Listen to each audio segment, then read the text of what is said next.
Hi guys. Hello. I'm gonna just wait a couple seconds for you guys to join me. Um I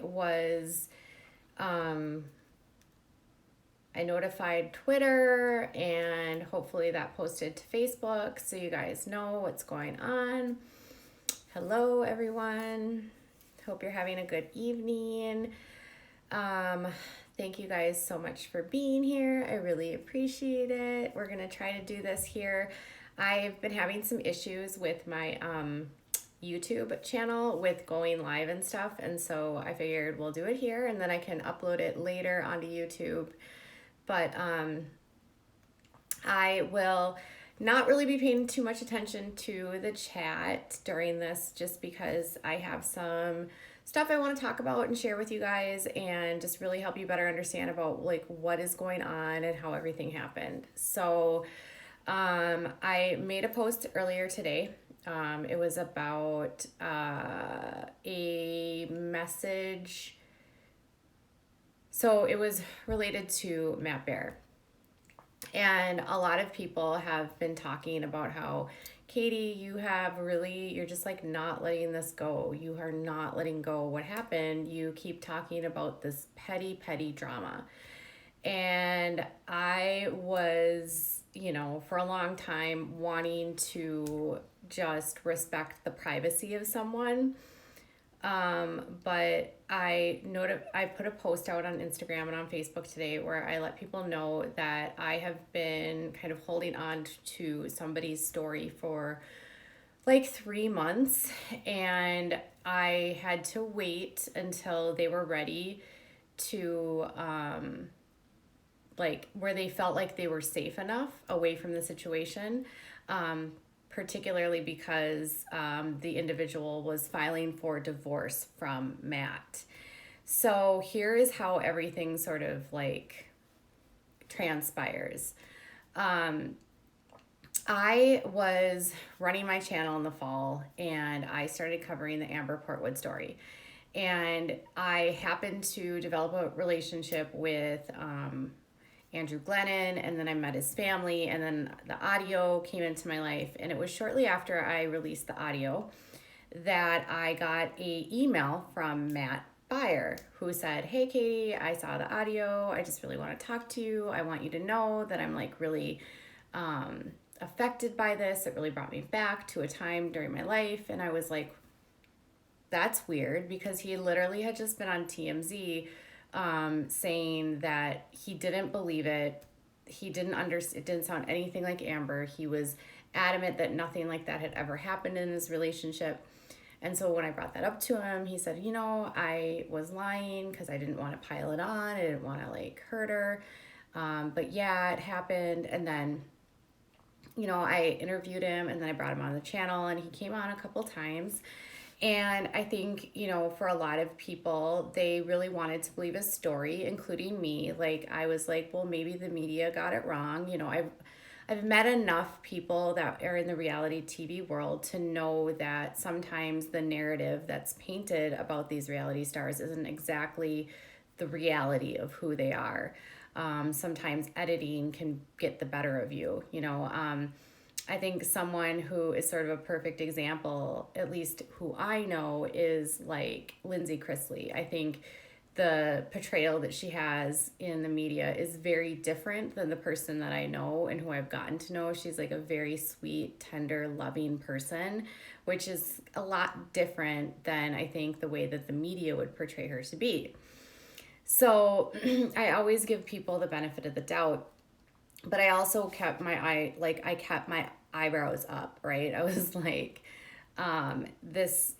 he has all these children, and whatever. So, obviously he came on the channel, and then I kind of started finding out, I started calling him out on things behind the scenes. And I was trying to be very respectful to him because my audience liked him, they were enjoying it. And so on the one side, I was finding out things like I found judgments against him. I was finding out stuff about child support. People were contacting me saying, I had this situation that happened with him, and then I would ask him about it, and he would have a story for it. But it really came to a head when I found a judgment against him, and he said it was his wife's or his ex-wife's, and then he denied that. Then there was some other stuff that came up, and he denied that, and it was like everything he had a story for. Well, it wasn't until he started sending me, like, he accused one of my moderators of stalking him. And so I reached out to that person, and actually it happened with two of my moderators. He accused one of them of stalking him, and then he accused another one of posting about me on Reddit and being a troll. And so if you remember dreadlocks, that's actually what ended up happening with my moderator dreadlocks. Matt accused him of trolling on Reddit and like spreading gossip about me. And so I reached out to Dreads, and he got really offended because I was like asking him if it was true. But I felt like I just had to ask the question. Well, Dreads and I ultimately, he decided to part ways, and he was upset with me for believing Matt, but I felt like I had a due diligence to at least ask the questions, but he felt like I didn't ask the questions the way he felt like I should have trusted him. And in retrospect, I should have trusted Dreadlocks, and I want to publicly apologize to Dreads for everything that went down with that, because it definitely was not fair. Dreads was extremely loyal to me. He was the sweetest guy. I absolutely love him. I have love in my heart for Dreads. I know so many people on my channel miss Dreads so much, and he was by far an unfair victim of Matt's. Then after the stuff happened with Dreads, one of my other moderators, Sandra, reaches out to me, and she's just like, well, Matt's been like asking me for money. And I was like, okay, yeah, I hope. Dreads and I have talked since this, and he has like no ill feelings towards me. Like, we don't have like, he's commented on the channel, and like he still follows me and stuff. So like, don't think like that there's any bad blood between Dreads. Like, we definitely worked it out. I just felt really bad, and like Matt for sure caused that rift. So then after that, I got a message from Sandra, and Sandra was like, Matt has been asking me for money. And actually it started like this. I got a call from Matt, and he was irate. And he was like, Katie, you'll never believe what happened. And I was like, what? And he was just like, my wife, Jennifer, was here, and she was pounding on the door, and she wanted to know who this Sandra is and why I'm asking Sandra for money. And I'm like, okay, like Sandra who? And he's like, Sandra Price. And I was like, what are you talking about? Why would my moderator be asking you for money? Or why are you asking Sandra for money? And he's like, I'm not asking Sandra for money. Sandra's stalking me. She's like always like up. She's like apparently like following me around, and she knows that I'm traveling, and she's just psychotic. And I was like, what? Sandra? Are you serious? And so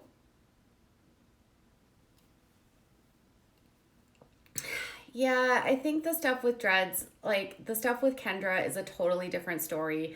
There was some issues with Kendra, but that's not related to this, and that's really not what our falling out was about at all. It had nothing, it really wasn't about Kendra. It was about me and how I approached him. So after that happened, I was like, okay, so Sandra is stalking him, and I just had this argument with Dreads. And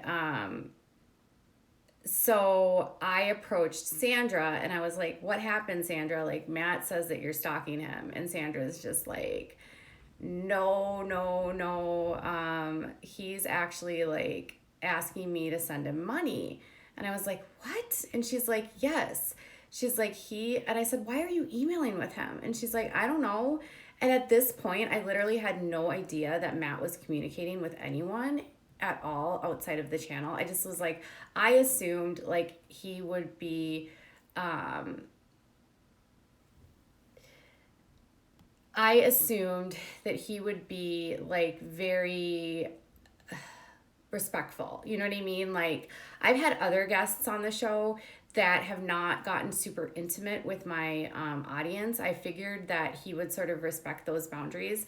And I was always trying to be very respectful with my audience and be like, you guys, like, don't harass him, you know, just let him be on. Don't, like, you know, because some of the people were like, Matt, let's date, you know, and I was like, chill out, you guys. So I thought it was weird, but I guess she's like, I don't know. He gave out people, she said he gave people his email on Leslie's channel. And I was like, oh, okay. All right. And I said, well, okay. So he says that you're stalking him. And she's like, he is a narcissist. He is a psychotic. She's like, Sandra's like, he's psychotic. Don't believe anything that he would say. And so I was like, okay. So Sandra actually, and this is how like all of this happens. So it's like Sunday afternoon. It's like, I think it was like a few days before everything happened with the screenshots. I'm dealing with this entire blow up with Sandra. I am like trying to be respectful because I loved Sandra, and she was so loyal to me and so sweet, and I felt like she was like getting bamboozled, and I was doing my best to sort of like try to chill this out. She's sending me all the texts, like all the emails between them where he's like telling her my car is going to get repossessed. Can you send me $500? And then in one breath, he's like, no, can you send me $2,000? No, can you send me $7,000? I'm really, really going to have this car possessed. And she's like, no, I'm not going to send you money. And so ultimately I send him an email and I'm like, you are such a effing liar. And I was like, you lied.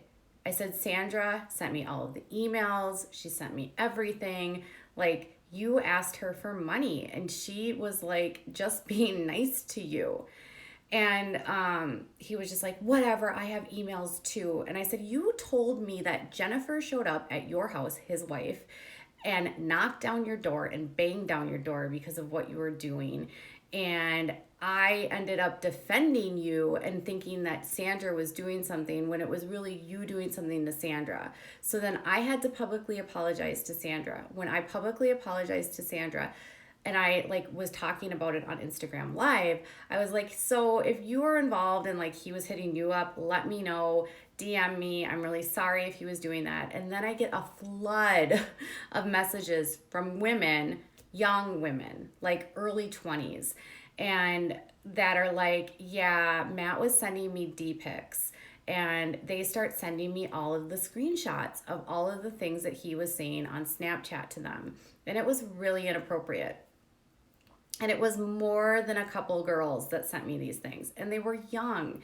And I'm not saying that like young girls aren't like of legal age, but Matt's almost 50 and these were like 21-year-old girls, you know, like there was a very large age difference where it was very clear that he could be like grooming them, you know, and he's sending them inappropriate photos and he is like asking them about where he's gonna put stuff, you know, when he's done. It's just really, it was a lot. And there was a bunch of my subscribers that sent that to me. And so that happened. Well, after I made that post on Instagram Live, I was like, all right, like after I got all these messages from these girls, I was like, okay, this is done. Like I am done giving him my platform. I feel like a fool. Like, and here's the thing, here's what really happened. And this is what I told Jennifer, his wife, who is in the process of divorcing him. I said to Jennifer, I said, I felt like a mama.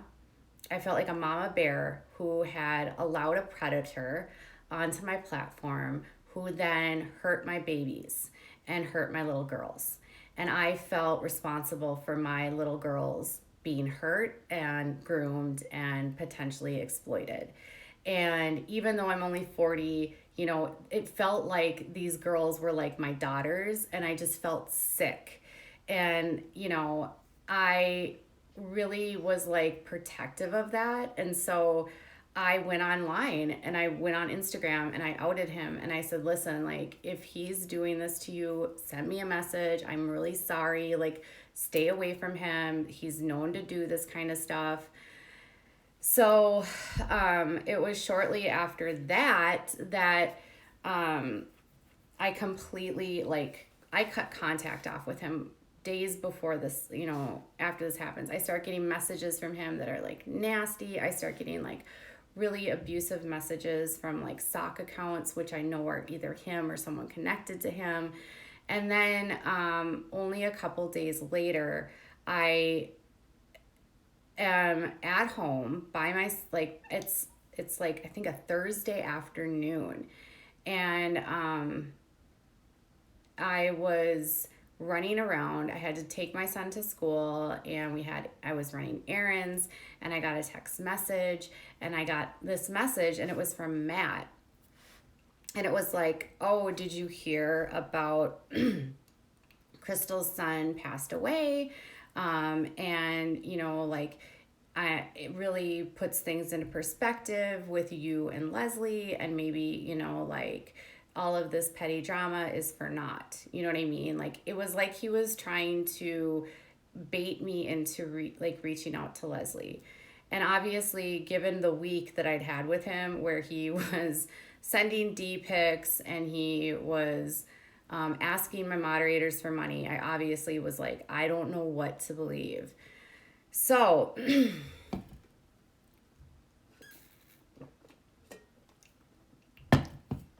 I don't believe him. Not because I am an asshole. It's because Matt had been lying to me for weeks. So I didn't know what to believe. So what I did was I reached out to Sandra and I asked her, like, is this true about Abe? And she said yes. And so I didn't respond to Matt. And then Matt sent the same text message again. So he really wanted me to respond to him. And so I was like at this point where I was super irritated with him. I was really mad, really mad. I did not want to talk to him at all.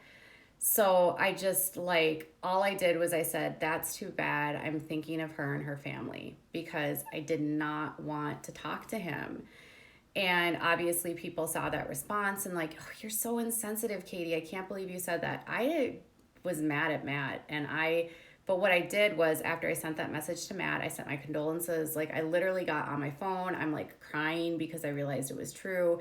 And I'm sending like a message to Leslie. I'm sending messages to Crystal. I feel awful because Crystal and I had bonded. We had talked a lot about our kids. And so our little boys had a lot in common, and my heart was broken. And it was that night, after he says, like, basically plants it in the seed that I should reach out to her. I reached out not because he planted the seed, but I knew what he was doing, I should say. Like, I reached out to her because I truly felt bad, and I really wanted to offer my condolences. And he ends up, the next day, some screenshots come out. And I'm like, and it's not my writing. It's not my writing at all.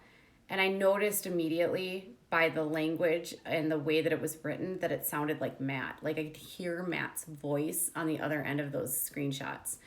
And I immediately thought it was Matt. And I thought, it was Matt and maybe Kim. I don't think Kim is involved in them now, to be honest. But I found out later that some lady named Lori was involved. Well, turns out Matt and Lori had been emailing for quite some time, like months, I guess. And somehow Lori and Matt are at the forefront of these screenshots who eventually get put out everywhere. And the screenshots are me talking about the passing of this little boy, which are highly inappropriate. They're really, like, not kind words. And no, Lori is not actually Lauren. Today I actually learned who Lori is. She's a real person. She was a subscriber of Leslie's. I found her Facebook page. I saw photos of her today. Like, I know who she's, like, a real person. In fact, I sent photos of her to Matt's wife, and she said, she looks kind of like this lady that Matt was talking to online. Now, I have no idea if that's true. She said she couldn't be for sure, but Matt has a propensity to speak to a lot of women online. So, anyways, the screenshots go out. I immediately am accused of writing them. I did not write them. I never would say those things, but I knew that Matt had faked emails to me. Matt had sent me emails from Amber, which were fake. He also had sent me text messages that he said were from MTV producers, which were faked. And so all of this crap is going on. People are accusing me of writing these things, and everyone thinks that I'm not dropping these screenshots because it's related to petty drama. And I'm not dropping them because it's related to Matt.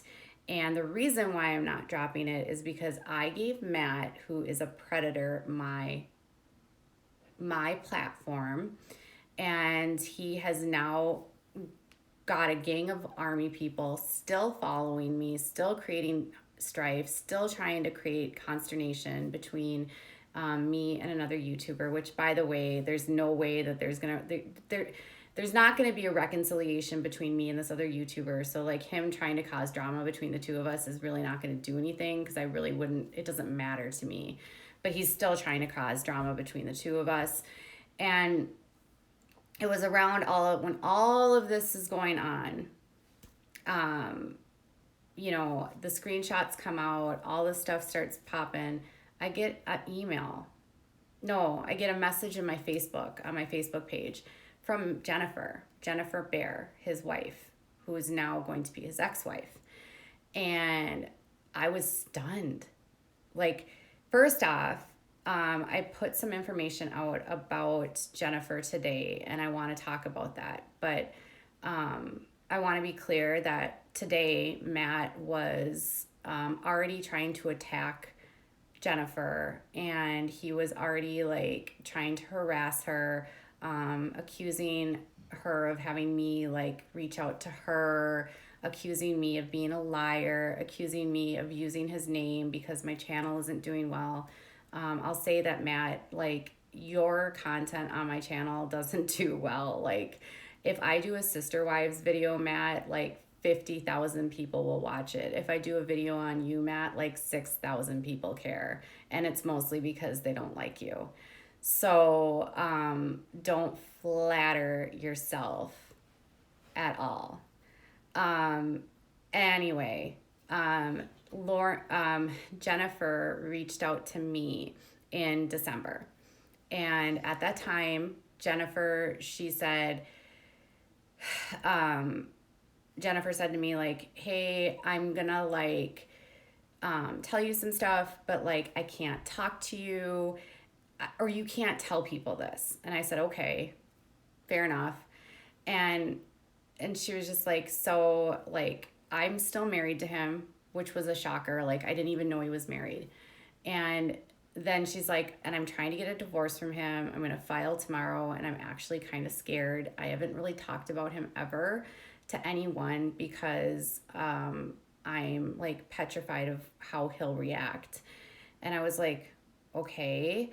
And at the time, she was really scared to even say anything. And she told me about how they were in a marriage, and she actually left when she was pregnant because it was so bad.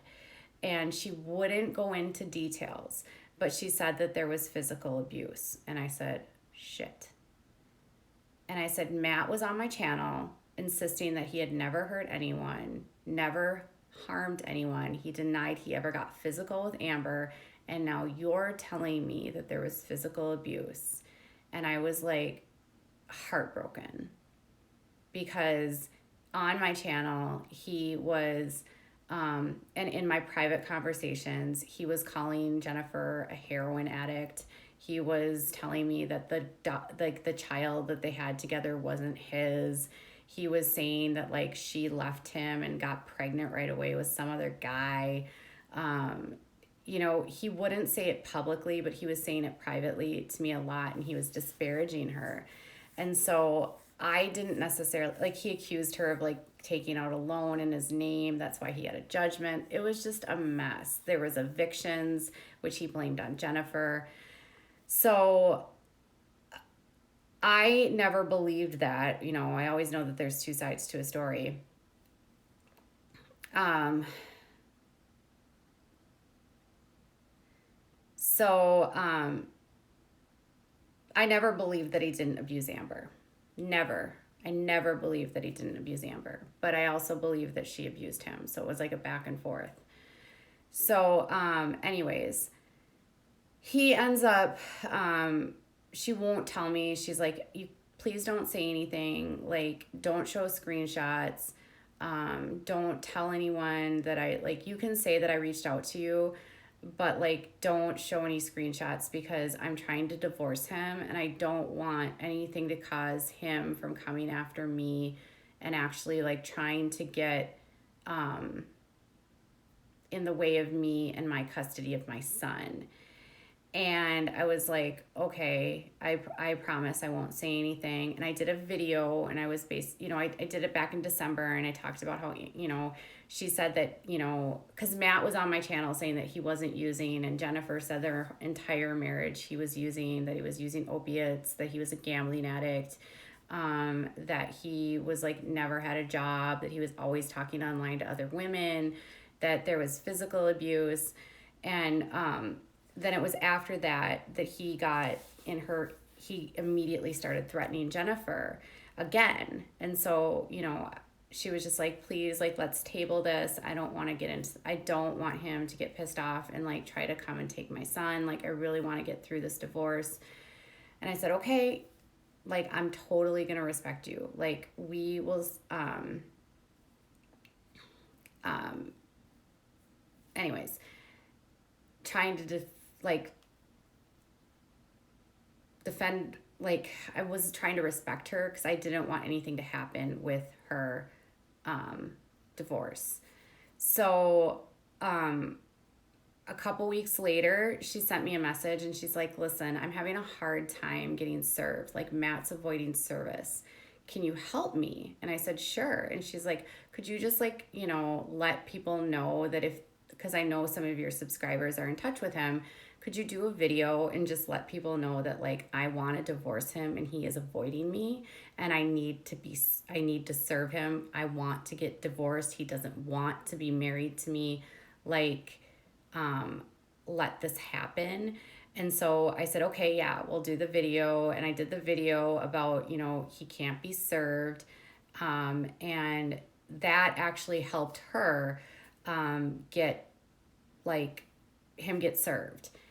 So she reached out to me a couple days later and she said, thank you so much for doing that video. Like, your army like got into him and they like got him out of hiding and we were able to find him and we served him and he got served, because she was afraid that like he was going to avoid the service so they could never get divorced. And so she ends up serving him, and then like everything gets like figured out, and then he never responds. So he ends up not responding in the state of Nevada. If 21 days after service you haven't responded, the plaintiff can actually file for a default divorce. And so she applied for a default divorce, which was ordered by the court in the beginning of March. And so a judge ordered a default divorce. So at this point, she will get divorced from Matt because he did not contest anything. He didn't even show up. He didn't even bother to show up at court. And according to the complaint with the divorce, Jennifer is not asking for child support. She's asking for sole physical custody, sole legal custody. She doesn't want child support because she wants nothing to do with him.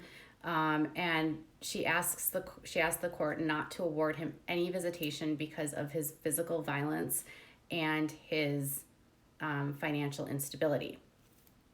So she reached out to me yesterday and she said, I was watching one of your videos and I noticed that he's still like fucking with you and I'm not okay with that. And she's like, I'm so tired of him doing this to women.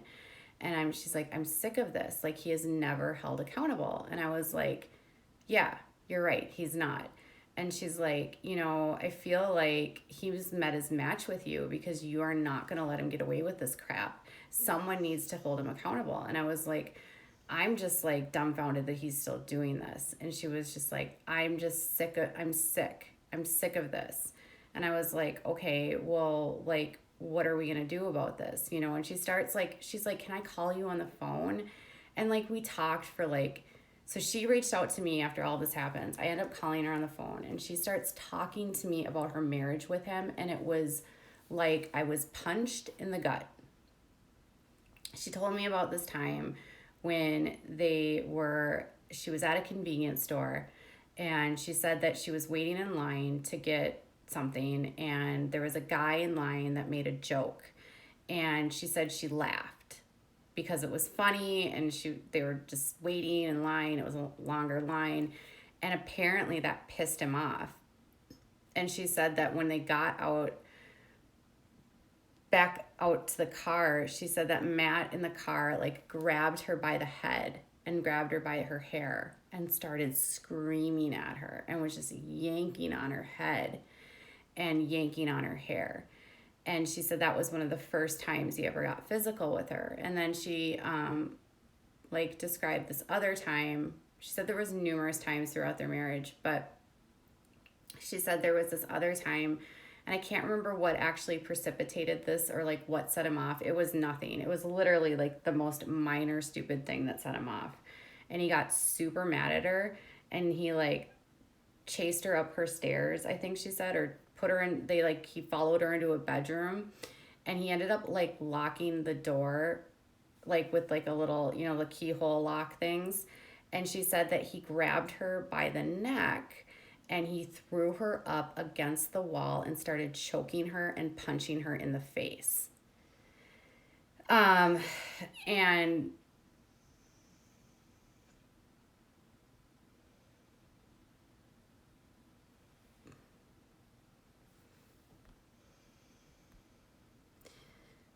so, she says that he starts punching her in the face. He's got his like arms around her neck. He's like choking her. He's smashing her head against the wall. And she said that her mom came upstairs and he locked the door by like putting like the pinhole thing and like, you know, those little like chain locks. And she said that her mom was able to like open the door enough to like see him. And she said that her mom like saw him choking her and hitting her and he just like was still screaming. And she said he finally stopped. But she said like had her mom not walked in, she said she was like terrified that something worse would have happened. And she said that was just like one of a number of different incidences where he got violent with her. And she said like she would try to like fight him off, but he was like bigger than her. And so she said that like the physical abuse was one factor, but the other factor was that he was constantly online, like talking to other women. And then another issue was that he was also like never paying the bills. So she got married to him and had 2 children, and like she had been at a really rocky stage in her life. So Jen said that like she had a knee injury like back in like 2011 or 2012, and she got addicted to opiates. And it was before when they didn't have the best like reins on opiate prescriptions. And so it was easy for her to get. And she said she never like went out to become addicted. It just happened because of her injury, and she like had her surgery. And you know, like so many people in the United States, she didn't try to be an addict, but she ended up getting clean. And after going through rehab, and she got better and she was doing really good. And she said she had a slip up like right before she met Matt, and she was kind of at this like sort of like really vulnerable, like not a good place in her life kind of stage where she just wasn't feeling very good. She had a slip up, she took some opiates, she went driving and she got caught with a DUI, and that happened right before she met Matt. And so she said that when she met Matt, she was at this kind of like, I'm embarrassed. I can't believe this happened. Like, and she said it was crazy because it was like she hadn't touched opiates in such a long time. And she took the 2 pills and she literally said, I got pulled over the same day. She's like, there's relapses where you like continue to do it. She's like, this was literally like, I hadn't done it in years, took the pills, drove in my car, and I got pulled over. She's like, it was almost like the universe was telling me, like, you are not supposed to be doing this. And she said that she was like super glad that she got in trouble because she said since then she has not had another slip. She's been sober since. She said that was 3 years ago. She's doing really well. She had a baby now, Christian.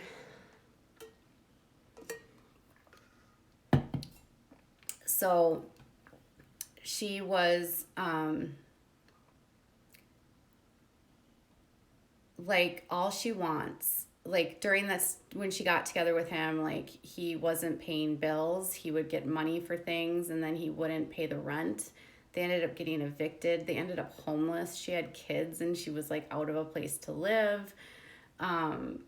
She just said that like it was the most chaotic experience of her life and she didn't stay with him for very long. They like met in like I think the fall, and by August she had left him. So they were not together maybe even a year. But during that time she got pregnant.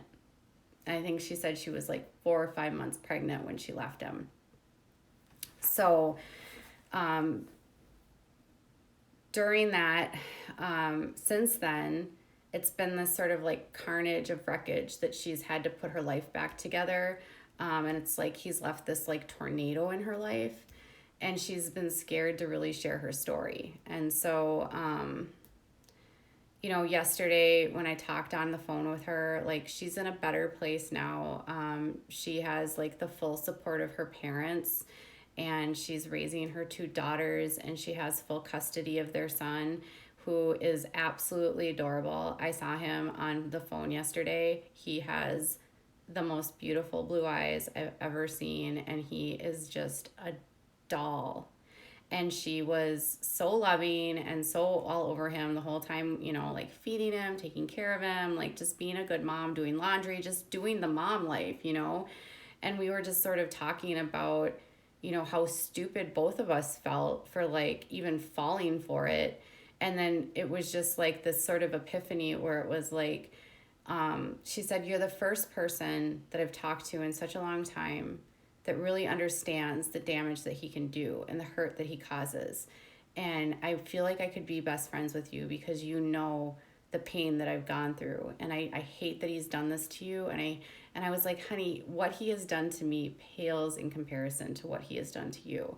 And I'm, the stupid crap that he's pulling online with me has nowhere compares to like if she's telling the truth of him pinning her up against a wall and punching her in the face and choking her out. Like that's not this is nothing to do, like that pales into comparison to the chaos he's trying to do on this channel. So my goal and my hope is that Jen's watching. She's on Instagram. She reads your comments. So if you have encouraging words, like post those for Jen on the photo, on the post that I made about her today. She also reads Twitter. So if I post about her, you're always welcome to leave her encouraging messages there. She's hopefully going to do an interview so you can actually meet her. And I want you to know, like, I have verified court records that prove like what she put in the complaint, and that and then under the sworn statement of perjury, she says that he abused her, and that is a reason why she wants divorce. So obviously I know his history with Amber. I know her accusations against him. He admitted to abusing her on marriage boot camp. And Jennifer says that she believes that he's probably been like this with other women. There was another woman that he was on, like she said that he was dating this fall. that has some photos up on her Instagram of him and her together. And she said that like she thinks that maybe she got like hurt by him, or that maybe he took money from her. And now she said, I'm going to post this on YouTube to you guys. And now she said that, you know, there is these ridiculous women that are like messing with him online still. And one of my former members is apparently, I don't know if this is true, but we were told that he is like dating her. So today, he reached out to Jen and he was like belligerent, and he is trying to swoop in and get her and pull her in, and he's denying everything. He's denying he did any of this. He's blaming Lauren for everything, and he's even denying that he knows Lauren, but he's supposedly dating Lauren. And so he's telling, you know, his soon-to-be ex-wife, I don't even know who this Lauren is. She's the one that caused all this stuff. It was her that's doing all of this. It's her that did the screenshots. It has nothing to do with me. And he also says that he, you know, he blames me and calls me a liar. He says that I'm only bringing up his name because, what did he say? Because because my channel is failing. And he says that that's what Leslie told him, and that, you know, Leslie knows that Lauren's doing all of this. And I have no idea what Leslie said, but I guarantee you 90% of what he told Jen about Leslie was a lie. Like, he lies about everything. So, like, he says he doesn't even know who Lauren is. And I have like so many screenshots of him and Lauren talking to each other. And I have like Lauren literally admitting to me that she's like talks to him all the time. So he's trying to blame you, Lauren, for everything. And he says it's your fault. You're the one that did all of these things. And maybe you're the one that made the screenshots. But it's true. Matt Baier and somebody named Lori Brooks, I think is her name. She's from Texas. I think she and Matt created these screenshots, and maybe Lauren helped. And they're the ones that put them out because Matt was mad at me, and Lori was Leslie's subscriber, and she was angry at me, and she wanted Leslie to still be mad at me because she didn't want Leslie to make up with me. And Matt was mad at me for exposing him for being a con artist. And that's how the screenshots happened. But the screenshots to me are not about pettiness. It's about a con artist, you know, who is abusive. And I won't let it go because he's still trying to hurt people that are in my world. And I feel really responsible to all my like subscribers, especially the young women that were groomed or like misled by him, and especially any women that have received photos from him or have been asked for money. Like, I just want you guys to know, like, that behavior is not okay. He's doing this with a lot of different women. And I am an advocate for people that are like survivors of domestic violence. And I will never, ever, ever be okay with like anyone doing that to someone I care about. And I told Jennifer that I fucked up by allowing him to come up on my channel, but I promised her I would make it up to her because I gave her abuser and a platform. And she was like almost crying and was like, you didn't even know he did these things to me. And I said, but the fact that he did these things to you and then he was on my channel saying that he would never do those things makes me ill. So Jennifer has never spoken to anyone in the media because she's never felt comfortable. She said she felt comfortable talking to me. And so hopefully I'll be able to introduce you guys to her. We're going to like let her take baby steps because she's still really scared, and I don't want her to feel like attacked. And Matt is going to attack her for this. Just, you know, he's going to send her emails. He's going to like threaten her. That's what he's been doing, according to Jennifer.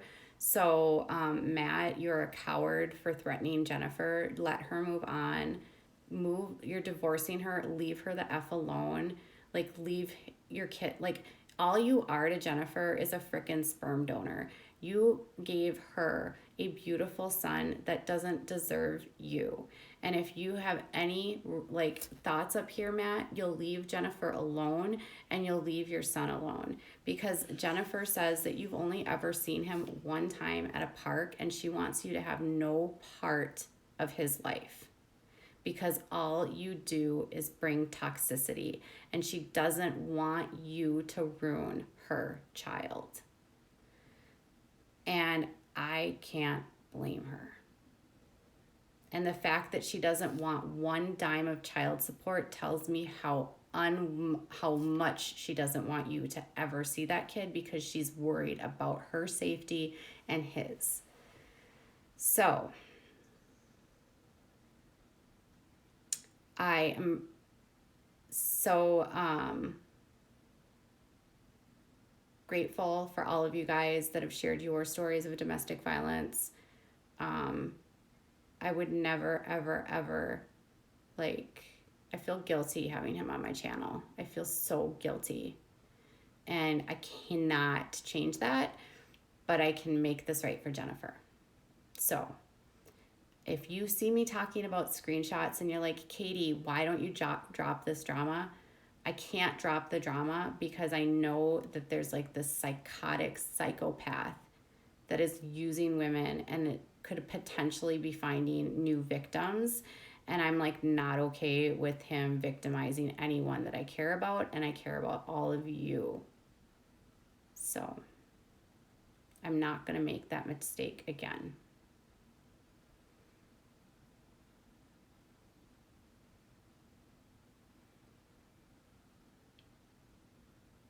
Yeah, Carla said we were also ticked at Amber that we probably wanted him to be telling the truth.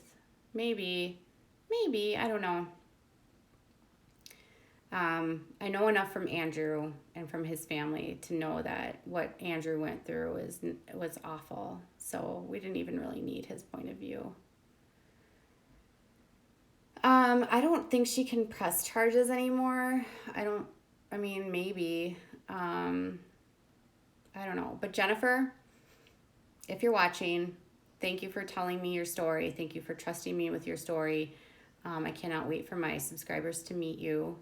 And you have a friend in me always, and I will never, I will forgive myself for what happened, but I promised you I'll make this right, and I will continue to make this right, and I'm not going to fuck this up again. And, yeah. This was never about petty drama, ever. This was about me not wanting my subscribers hurt, and I don't want anyone hurt. And I don't want another woman verbally abused, financially abused, and physically assaulted. So thank you guys for tuning in. I will be downloading this and I will post it onto YouTube later tonight. Okay? Your days are numbered, Matt. And we're not going to let this go. Just so you know.